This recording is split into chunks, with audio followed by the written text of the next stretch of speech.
جزائريين معروفين كل جمعه لازم نديروا طبق تقليدي، فقررت ندير لهم الشخشوخه المسيليه اللي تجي محمره ومجمره، وكالعاده توجد في وقفه وبنتها بنه البنون. معليش غنقول لك ديري حفظ لا فيديو تحتاجيه، ومباشره نروحوا لكيفيه التحضير. اول حاجه درتها جبت الكوكوطه تاعي اللي درت عليها شويه نتاع الزيت ومغرف كبيره نتاع سمن، حاولوا ديروا سمن يكون مليح.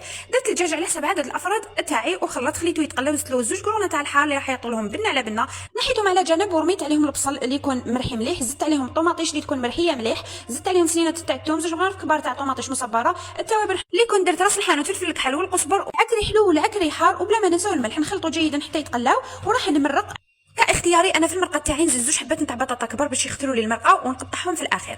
نحيت الدجاج تاعي اللي كان قبلي ونحيت هذيك البطاطا وراح ندير الحميصه. انا الحميصه تاعي طيبه.